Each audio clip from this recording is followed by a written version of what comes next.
This is your host, Donna Torno, Director, Panama Canal Zone Veterans, giving you, the injured, a voice in the sea of damaged lives by the VA's cornucopia of lies and deceit. We all know now that dioxin was present in the Canal Zone, and we intend to have our voices heard.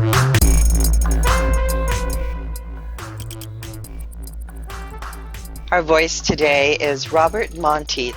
Robert was at Summit in 1972 to 73 on a special detachment for about 6 months.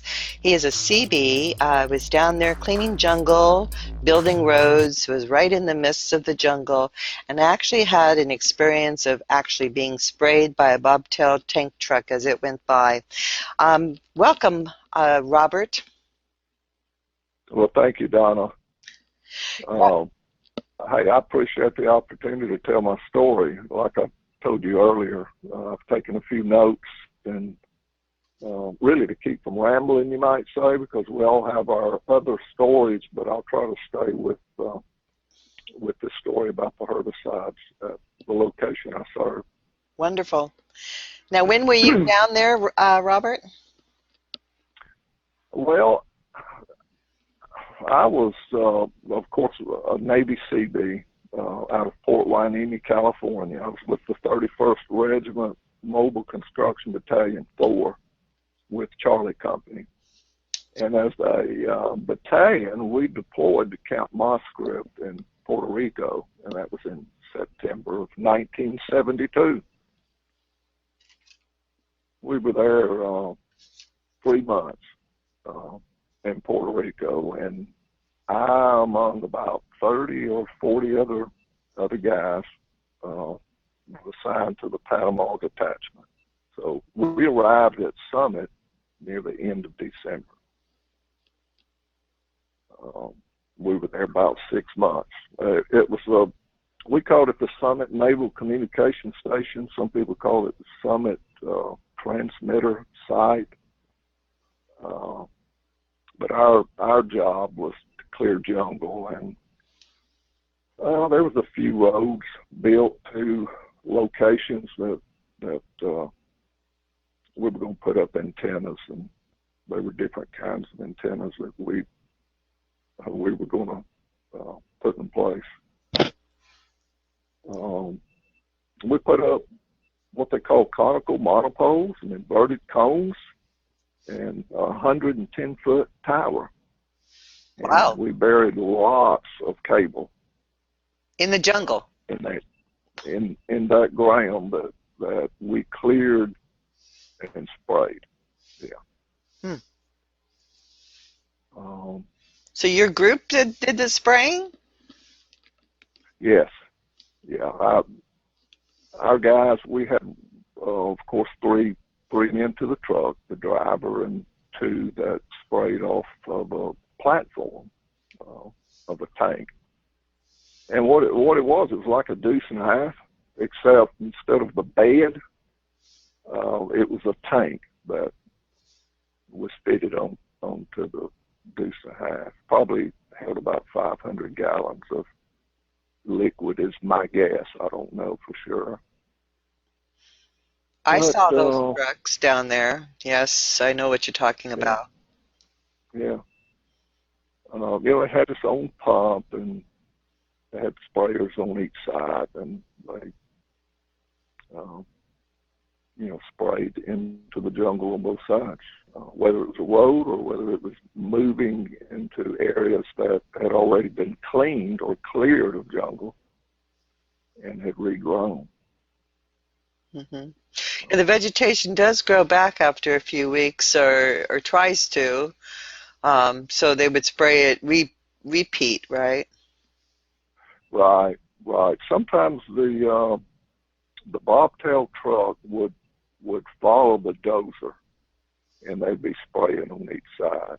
Now, again, this jungle had been cleared. It was open, but it was very thick, tall jungle grass, and of course that had to be cleared too. Began working on our pads to put the antennas, and of course run the cables and bury them. And bury the cables. That wasn't easy work in that heat and humidity, burying cables in the jungle. It's very hot, but you get used to it in time. When you're young as well at that time, right? Yeah, I was 20 years old. Now Uh, tell me, I think you told me but, that you had your shirt off because it was hot, and that's when you guys got sprayed? well, actually, I was directly exposed to a herbicide three different times. I was actually sprayed twice, and I was in the area that was sprayed once. So three times. The worst time we were at what we called a rebar station or rebar yard. We cut and bent rebar to put in pads, with concrete and et cetera for the antennas. Uh-huh. And, we just turned our back. Of course, we didn't have shirts on. Not many of us did. And they come through spraying. We turned our back. Once they kind of got away from us, we picked up rocks or whatever we could find, threw it at the guys, because this stuff would spray probably 30, 40 feet. And these off are the your own truck. guys. These are your own guys. Were they doing it on purpose? Some of it, they were probably playing with us a little bit. Probably didn't intend to No. slay us down with it. Right. But they did get too close, and we caught their attention to let them know that, hey, you're too close with the stuff. So we what they call rocked them. We threw whatever we could at them to get their attention. Sure. Let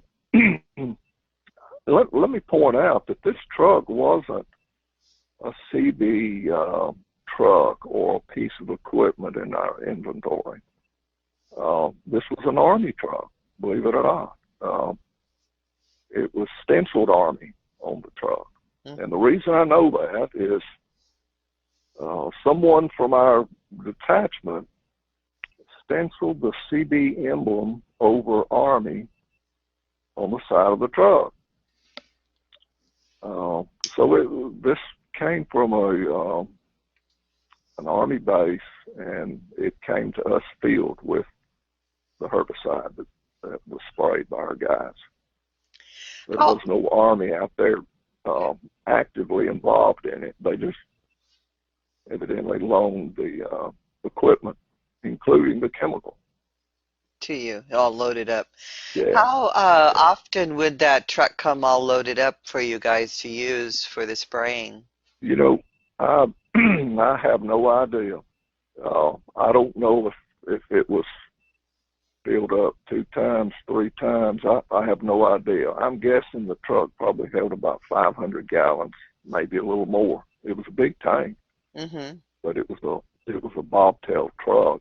It was green. Of course, it was Army. Everything was green then. Right. Including uniform and the jungle. Did it have a smell to it when it sprayed? I don't remember a smell. I sure don't. But I do remember that, we had our igloo water coolers and, of course, our cigarettes out in the open. I've often wondered if, I'm sure the cigarettes could come in contact with the stuff, but I don't know about the igloo containers. Those guys that were on the back end of that bobtail truck that done the actual spraying, they asked for volunteers, and these 2 guys volunteered to do the spraying. Now, I can say they were not trained. There was no instruction given to them. They didn't have any personal protective equipment gear on except for rubber gloves. They did have long black rubber gloves. The tank had no markings or placards. There was no skull or crossbones, anything to denote a dangerous chemical. And of course, back then they didn't have material safety data sheets either. That's right. Mm. Now, yeah, we stayed at the site until the end of the day, and of course we left at that point. But ironically, they did not let us back in the area for a couple or 3 days after the spraying. So someone knew it was bad stuff to keep us from being in it after it was sprayed. Well, that's interesting. Um, It'd be interesting to find out. Maybe you said you wanted to try to find some of those guys to find out if any of them ended up in the dispensary that day or something, from getting sprayed, because it can, cause you to become ill very quickly yeah, if you get, yeah, doing the spraying. yeah, yeah. Well, after 2 or 3 days, they brought us back to our location, what we call a job site or the rebar yard, and it was dead. I mean, everything was, well, actually, it almost looked like it had been burned. Mm-hmm. Fire was a hazard at that point because everything was dead, and using a cutting torch or something like that, you got to be on your toes to make sure the fire don't get out of control. Right. There wasn't a living thing there. Mm-hmm. We always saw iguanas. There was no iguanas. We didn't see any insects. There was nothing. The only thing that we come across in the sprayed area after those 2 or 3 days was a bushmaster. And evidently he was just crawling his way through. He was probably pretty pissed off too, that Bushmaster. He could have been. Now, ironically, sometime after that, and I can't tell you the time frame, it may have been a month, it may have been a few weeks, I'm not sure, but I did get sick. I did run temperature and had chills. We did have a sick bay there. It was a Navy corpsman. He was not assigned to our detachment. But I got over it, and a short time later, after about 6 months, I was in Panama at Summit for 6 months. We came back to Fort Wyoming, and we were there for about 6 months, and then we redeployed to Diego Garcia for 9 months. And that's when I started breaking out on the center portion of my chest and the center portion of my back. And again, I saw a corpsman, and the corpsman said it's a tropical fungus. And he gave me some lotion to put on it. Now, I'm not talking about just a normal fungus. I'm talking about something that would itch and bleed. And Sounds like chloracne. Yeah. I was told that it's a tropical fungus. When you leave this climate to the U.S., it'll go away. Of course, I still deal with it now.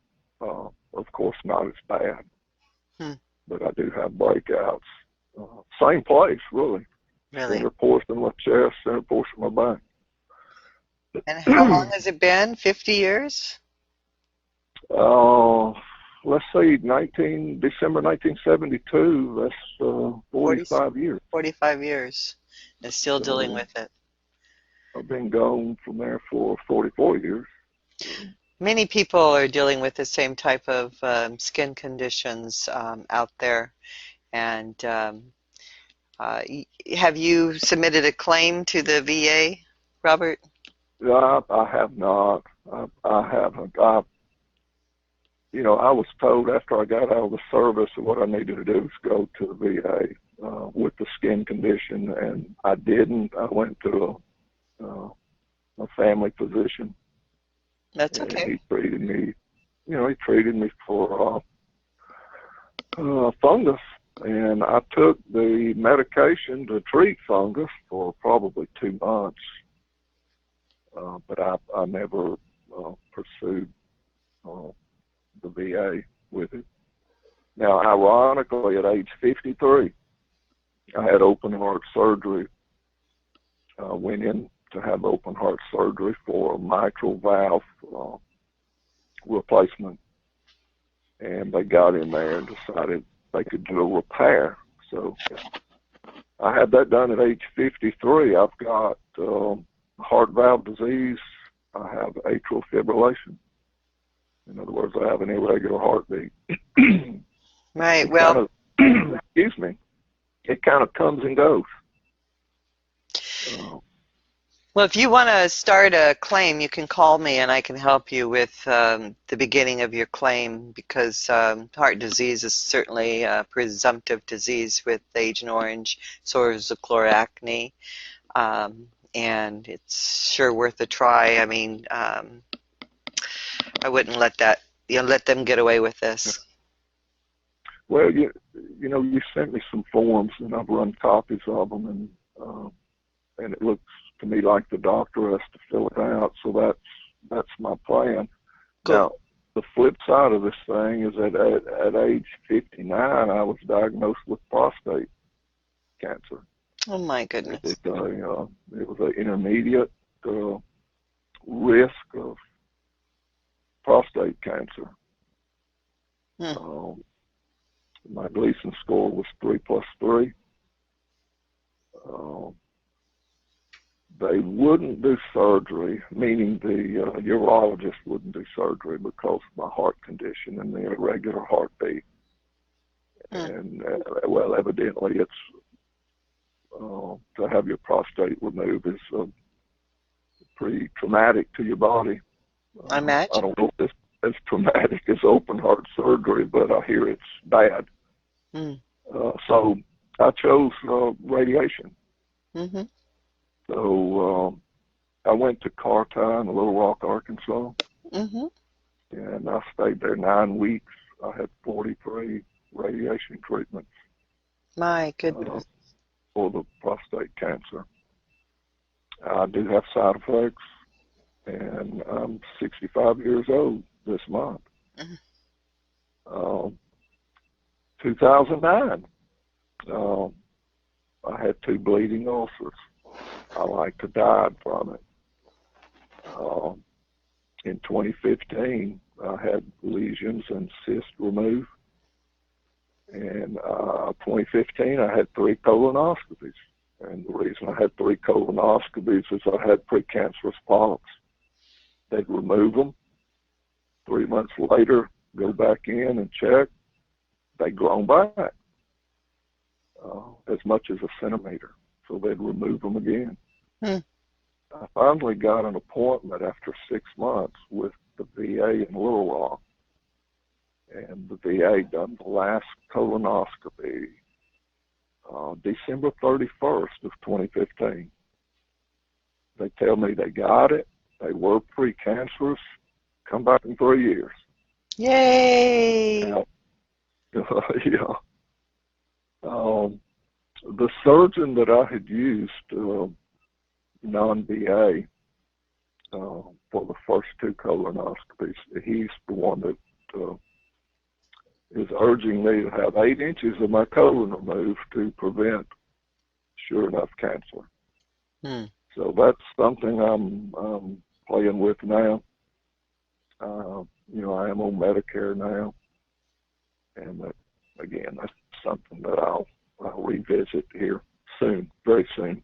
Good. Well, it's amazing what they can do. Yeah, we'll play it by ear. Yes. Yeah. Let me say that while I was in Puerto Rico at Camp Mosquip, I never witnessed any herbicides being sprayed. That's not to say that they weren't sprayed. It may have been the location of our camp. I'm not sure. I spent 9 months in Diego Garcia, middle of the Indian Ocean. I never saw a herbicide spray. And I spent 6 months in Guam, and the same thing. Never did I see herbicide sprayed. But I did see the fogging machines in Puerto Rico and also Panama, and of course that was for mosquitoes. Um, I Probably guess DDT. Donna. Uh, Yes. Yes, Robert. um, we were young. I was 20 years old Right. in '72, and while I was in Panama, into early mid '73. So really, we felt invisible. We didn't have a fear of herbicides. It was not like a bullet or a snake, No. and we were just really ignorant of the dangers. We were never told there was danger No. in spraying or being sprayed with that stuff, Right. or going into an area that had been sprayed. So there were no precautions. There were no signs. And, I never saw really any fences. I mean, we were surrounded by swamps and jungle, and I didn't see any fence lines that they sprayed. They sprayed anywhere there were weeds. Yeah, yeah, yeah. Well, I remember a number of faces, and I remember some nicknames of some of those 30 or 40 guys that were on the detachment with me. Uh, but I do remember three, and they were friends. Uh, Many times we worked together, and I'd just like to mention their names if I could. Yeah, I think Uh, that'd be fine. And if they want to get in contact with you, they can come to the Panama Canal Zone Veterans Association site. That's pczva.com. They can get in touch with me, and I can pass their information to you. Sounds good. One of my best friends was Vince Wickelman. At that time, he was from Ypsilanti, Michigan. And Michael Brooks, he was from Axe Fork, Arizona. And Joseph Krudel from Chicago. And there were two other guys that I worked with. I don't recall the names. One was from Boston, had a heavy Bostonian accent. The other one, I know, I remember what he looks like, but I don't know a lot about him. But with that said, if any one of these guys, or if there's anyone that knows these guys, to urge them to contact you at 202-997-7085 and tell them what you saw. Sounds And like a great plan. hopefully they're well. Hopefully they are. Did you want to say their names again one more time? Sure. Vince Wickelman, Ypsilanti, Michigan. Michael Brooks from Ash Fork, Arizona. And Joseph Krudel from Chicago. And we worked a lot together in Panama, putting up these weird antennas and messing with the rebar to put in concrete for foundations to the antennas. And they got sprayed also, right, Robert? That is a fact. Okay. Well, I Yeah, hope you guys yeah, are out there and you can get in touch with Robert. And, buddy statements are really important, with the VA on what you saw and what you witnessed. yeah. So, Don, I think that's my a little short story here. Okay, I didn't Robert. want to ramble. We all have a lot of stories we could tell, but I wanted Oh, to keep it sure. to the point, which was the herbicides, which is something that I think's affected my health since I hit 50 years old. Yes, I believe you are correct. I will thank you very much for coming on today. I really appreciate it, Robert. And everyone out there, if you want to tell your story, get in contact with me when you have a chance. 202-997-7085. Well, that's about all the time we have for tonight, folks, but boy, was that interesting. I just love talking about this topic, and I hope that you all enjoyed the discussion. I hope that you'll participate as well. You can reach out to me and get on board, and I'd love to speak to you and hear your story and what you know. You never know. You may know something that's going to help someone prove their case. They say that the VA says that buddy statements and first-hand knowledge and all of that, well, we're going to give them a lot of buddy statements and a lot of first-hand knowledge by speaking to all of you. So I'm excited. I think that we're going somewhere. Thanks a lot for engaging. Please tune in to the next episode. United, we're making history. Have a nice evening, everyone. Thanks a lot for attending.